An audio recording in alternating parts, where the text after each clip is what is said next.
Hello friends, good morning.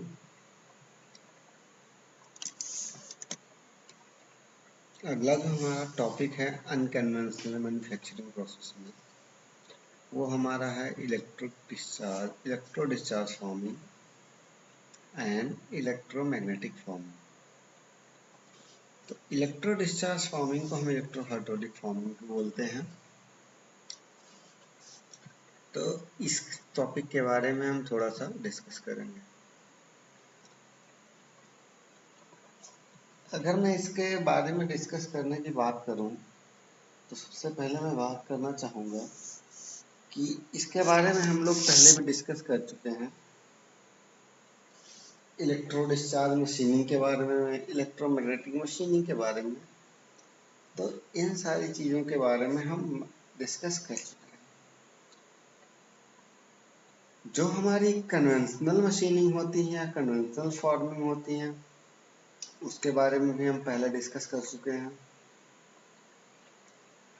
Why we are going to adopt unconventional forming, ये सारी चीज़ें भी हम देख चुके हैं। HERF के बारे में हमने पढ़ा था, वहाँ हमने ये सारी चीज़ें देखी।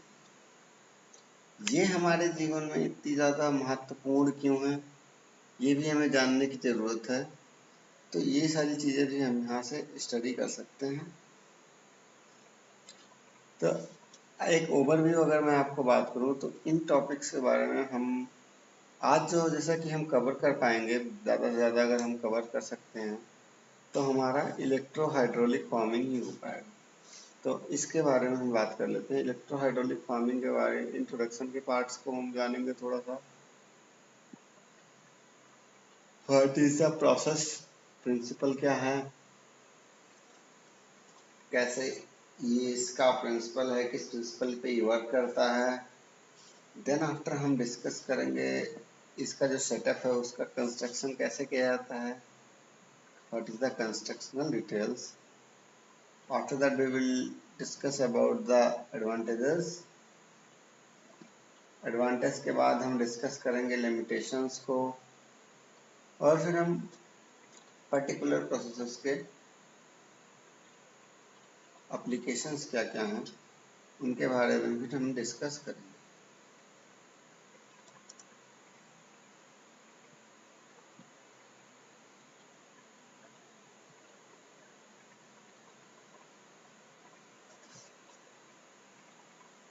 ठीक है।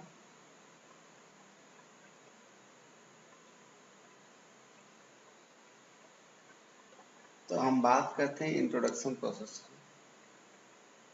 तो अगर मैं बात करूं कि what is the introduction of electrochemical machining, या फिर आप कह सकते हैं फॉर्मिंग की हम बात कर रहे हैं, तो what is the introduction of electro hydraulic machining की बात करूं, तो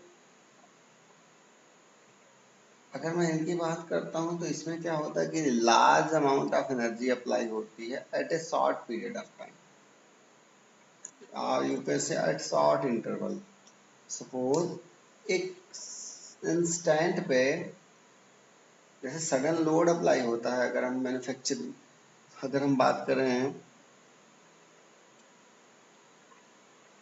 आप बात कर सकते हैं स्ट्रेंथ ऑफ मटेरियल में, जैसे sudden impact, sudden load apply होता है, इम्पैक्ट स्ट्रेसेस की बात करते हैं हम, फटीग की बात करते हैं हम, साइक्लिक लोडिंग होती है। तो साइक्लिक लोडिंग की बात नहीं कर रहे हैं हम, सडन लोड की बात करते हैं। तो सडन लोड जैसे अप्लाई होता है, तो जो उस टाइम पे सडन लोड जो होगा, अमाउंट ऑफ एनर्जी काफी हाई होगी। तो क्या होता है, high amount of energy applied हो जाता है एक शॉर्ट इंटरवल ऑफ टाइम। अब ये सारे मटेरियल्स, जैसे हम पीछे अगर हम बात करें, तो वहां पे जो एक दो प्रोसेस और हम डिस्कस कर चुके हैं, उन सारे प्रोसेसेस में टाइटेनियम और टंगस्टन की मशीनिंग पॉसिबल नहीं थी, या फिर हो भी रही थी इनकी मशीनिंग, तो थोड़ा टफ हो रहा था। लेकिन हम अब अगर हम इस प्रोसेस की हेल्प लें, suppose something like that, if we will work with electro-hydraulic machining, or you can say we will work with electromagnetic machining. I'm saying machining, it's a forming. Then we can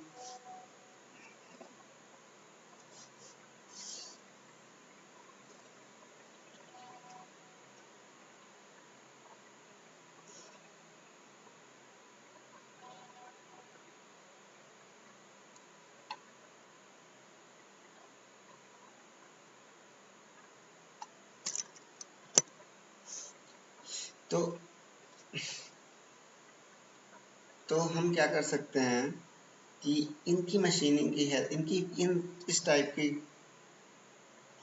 help की मदद से, इस type से help लेके, मतलब जैसे जो processes ये हैं, इनकी हेल्प से हम क्या करेंगे, सारे चीज़ों की मशीनिंग हो जाती है, लाइक एज टाइटेनियम हो या फिर टंगस्टन के एलॉयज हो, क्योंकि यहाँ पे जो स्ट्रेन रेट होता है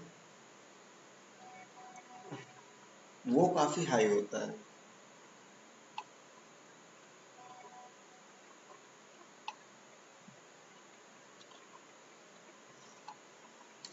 अगर हम बात करें, इन प्रोसेस को हम हाई वेलोसिटी फॉर्मिंग भी बोलते हैं,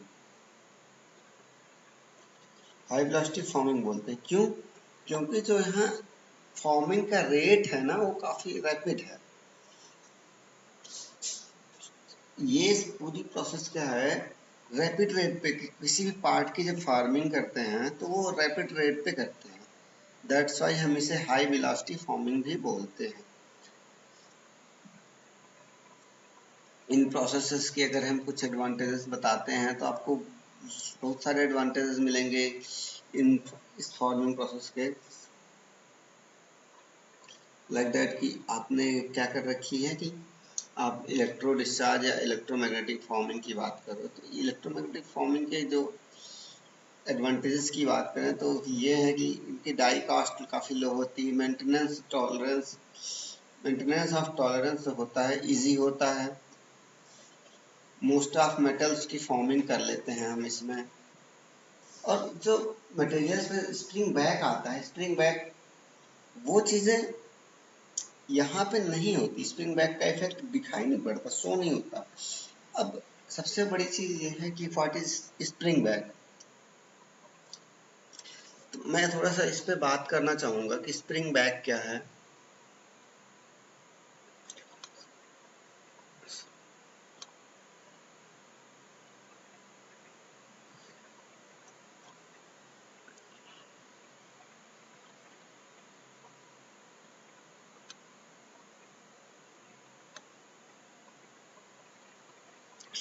तो मैं एक बार स्प्रिंग बैक पे बात करता हूँ। सपोज करिए कि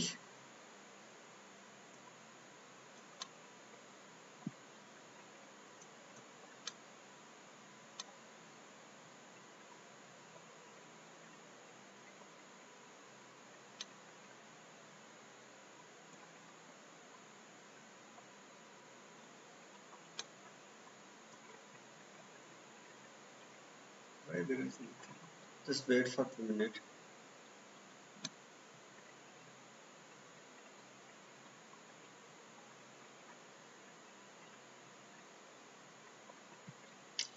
स्प्रिंग बैक क्या है, स्प्रिंग बैक के बारे में बात करते हैं। सपोज करिए आपने कोई एक लोहे की छड़ ले ली और उसको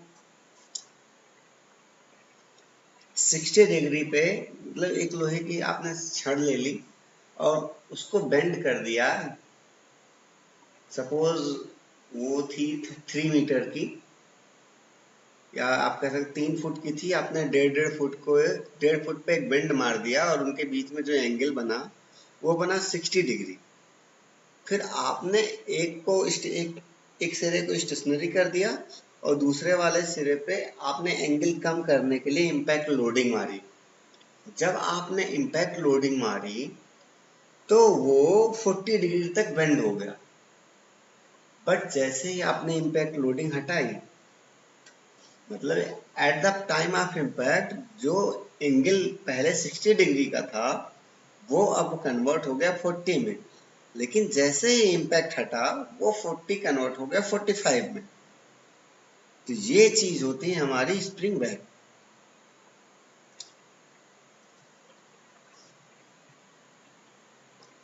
आई होप आपको समझ में आ रहा हो।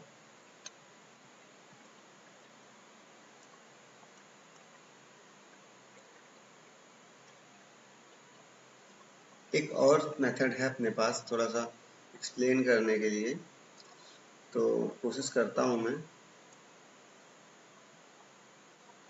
कि अगर वो ओपन हो जाता है तो फिर हम काम कर सकते हैं।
तो हम देखना चाहेंगे यहाँ से, सपोज मैं बात कर रहा हूँ कि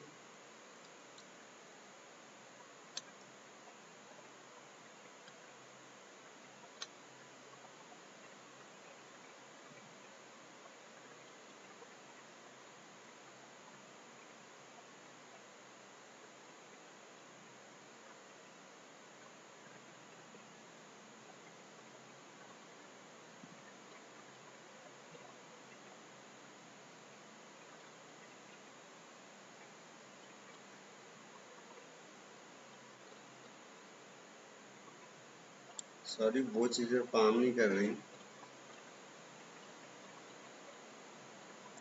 इससे नहीं काम हो पाएगा।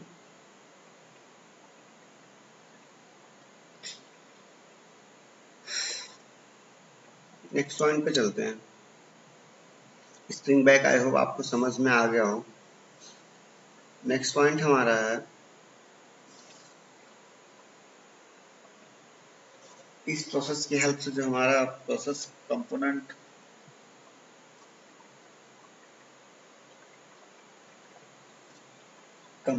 होता है वो काफी कम रहता है। जो कॉस्ट रहता है कंपोनेंट का वो काफी कम रहता है।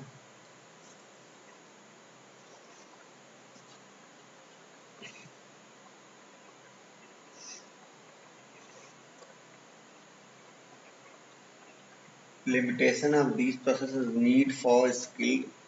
अब अगर बात करें कि ये प्रोसेस कैसे अप्लाई हो सकते हैं, तो इन प्रोसेस को अप्लाई करने के लिए हमें एक ट्रेंड वर्कर की जरूरत पड़ेगी हमेशा।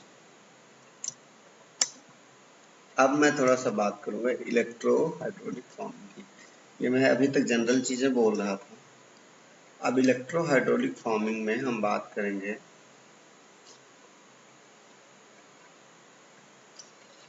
इसको हम इलेक्ट्रो डिस्चार्ज फॉर्मिंग के नाम से भी जानते हैं, इलेक्ट्रो शेप फॉर्मिंग के भी नाम से आते हैं आप, या फिर आप इलेक्ट्रो स्पॉक फॉर्मिंग भी इसे कह सकते हैं। ये सारे नाम हैं इसके। तो प्रिंसिपल की जब हम बात कर लेते हैं, तो प्रिंसिपल क्या वर्क करता है इसके पीछे, इसके बारे में हम थोड़ा सा देख लेते हैं। सपोज कि हमारा जो पूरा ये सेटअप बना होता है, एक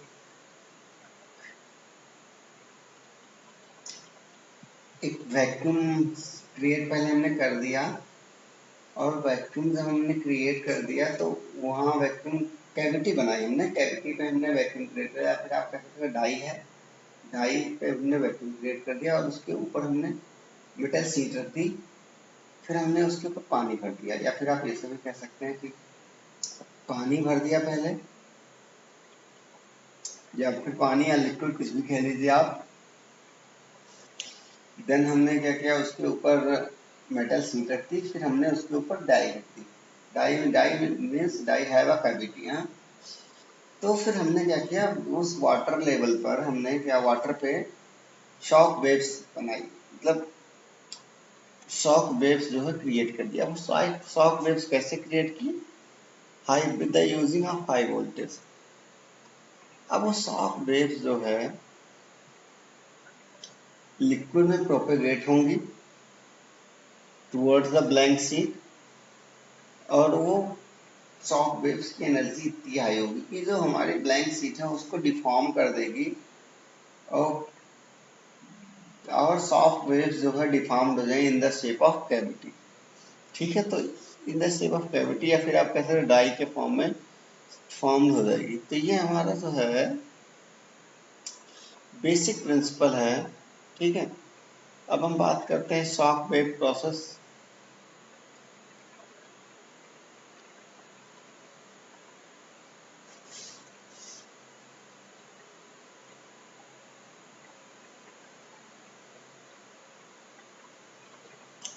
अब इस शॉक वेव की जो फोर्सेस होती हैं, इन्हीं का पूरा एंगेजमेंट रहता है with the work piece of, you can say with the sheet of metal, with the blank. और यही जो शॉक वेव्स की एनर्जी है, यही पूरी तरह से फॉर्मिंग के लिए जिम्मेदार है।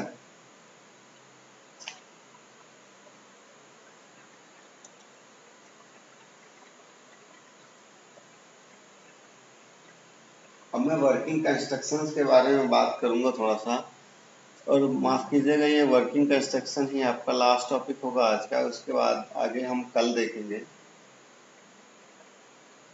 Next day.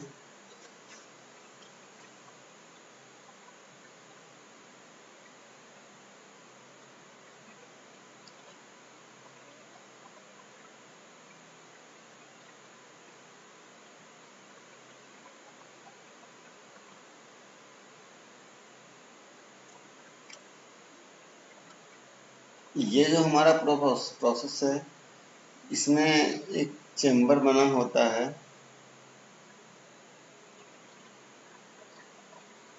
जो जिसे हम डिस्चार्ज चैम्बर कहते हैं। उसमें इलेक्ट्रोड्स होती हैं, फॉर्मिंग डाई होती है, पल्स जनरेटर होता है,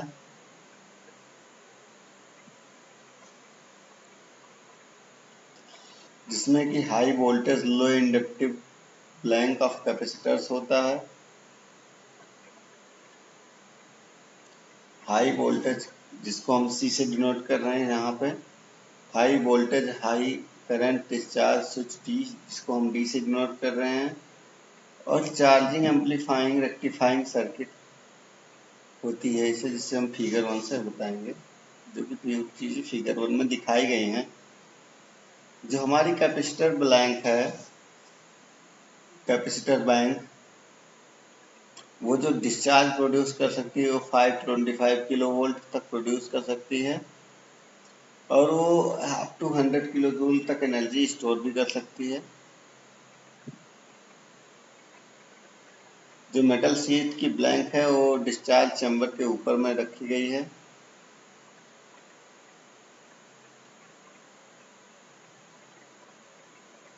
यहाँ पे हम जो डाई यूज कर रहे हैं वन साइडेड यूज कर रहे हैं, और उसे हम ब्लैंक के ऊपर हमने प्लेस कर रखी है।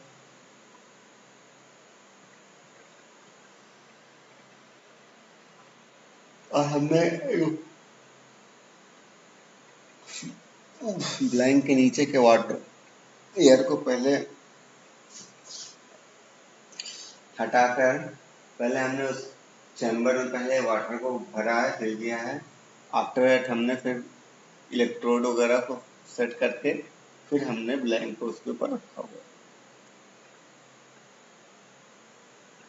अब हमने उसके बाद क्या किया, वोल्टेज को अप्लाई कर दिया। सिस्टमेटिक डायग्राम यहाँ पे दिख रहा है, आप देख सकते हैं।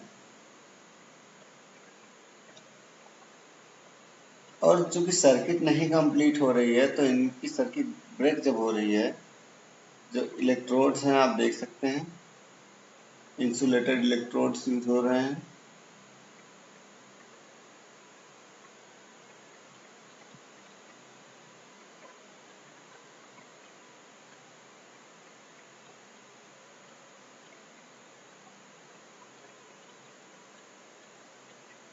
तो जब ये इलेक्ट्रोड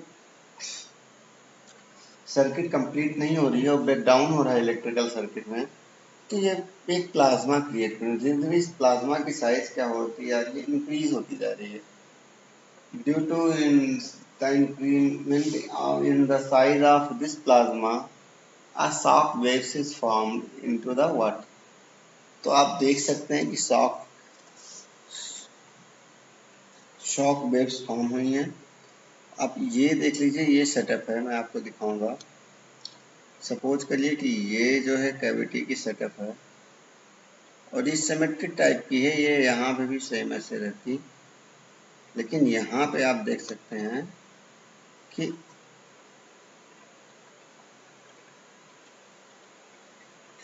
यहाँ शॉक, इस साइड में शॉक वेव्स क्रिएट हो गई, और जो शॉक वेव्स क्रिएट हो गई तो मशीनिंग फॉर्मिंग प्रोसेस हो गई। देख लीजिए आप फॉर्मिंग कैसे हो गई, ये हुई फॉर्मिंग।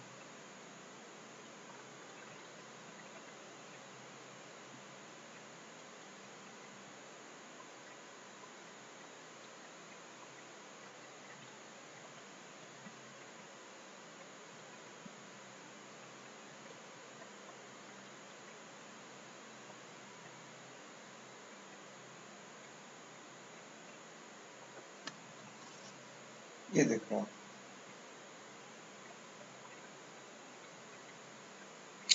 ठीक है।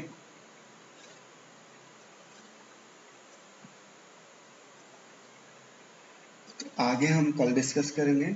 Thank you.